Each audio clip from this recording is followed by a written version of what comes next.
বিভিন্ন দেশের পণ্যের উপর নতুন করে শুল্ক আরোপ করেছেন মার্কিন যুক্তরাষ্ট্রের প্রেসিডেন্ট ডোনাল্ড ট্রাম্প। এবার বাংলাদেশও এই তালিকা থেকে বাদ যায়নি।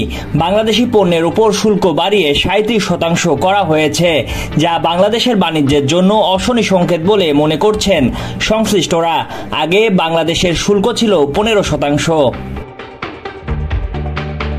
এমন শুল্ক আরোপকে বাণিজ্য যুদ্ধ হিসেবে আখ্যায়িত করেছে অনেক দেশ। ওয়াশিংটনে স্থানীয় সময় বুধবার বিকেল 4টায় হোয়াইট হাউসের সংবাদ সম্মেলনে উচ্চমাত্রার এই শুল্ক আরোপের ঘোষণা দেন দেশটির প্রেসিডেন্ট ডোনাল্ড ট্রাম্প, খবর রয়টার্সের।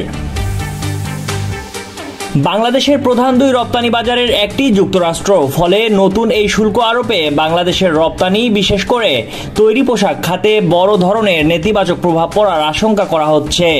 বাংলাদেশ থেকে প্রতি বছর $840 কোটি মতো পণ্য যুক্তরাষ্ট্রে রপ্তানি হয়ে থাকে, যার বেশিরভাগ তৈরি পোশাক। গত বছর যুক্তরাষ্ট্রে তৈরি পোশাক রপ্তানি হয়েছিল $734 কোটি।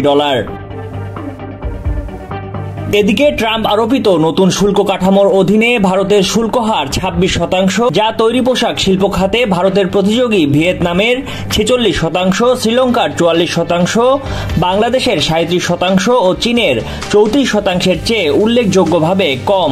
এটি বাংলাদেশের প্রতিযোগী দেশ হিসেবে ভারতকে ব্যয়ের ক্ষেত্রে সুস্পষ্ট সুবিধা দেবে, ফলে যুক্তরাষ্ট্রে বাংলাদেশের বাজার কমার আশঙ্কা রয়েছে।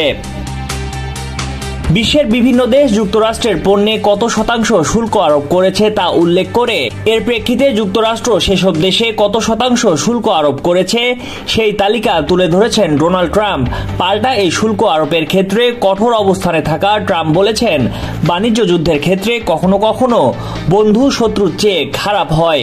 শুল্ক আরোপের সিদ্ধান্তের পক্ষে যুক্তি দিয়ে ডোনাল্ড ট্রাম্প বলেন, দশকের পর দশক ধরে যুক্তরাষ্ট্র বাণিজ্য বাধার মুখে রয়েছে। অর্থনীতিবিদরা বলছেন, নতুন এই পরিস্থিতি মোকাবেলা করতে বাংলাদেশকে তার অভ্যন্তরীণ বাণিজ্য নীতি পুনর্বিবেচনা করতে হবে, বৈশ্বিক বাণিজ্য ব্যবস্থার সংস্কারে সক্রিয়ভাবে অংশগ্রহণ করতে হবে এবং মূল বাণিজ্যিক অংশীদারদের সঙ্গে বাণিজ্যিক সম্পর্ক শক্তিশালী করতে হবে, যাতে বৈশ্বিক বাণিজ্য ব্যবস্থায় তার অবস্থান নিরাপদ থাকে।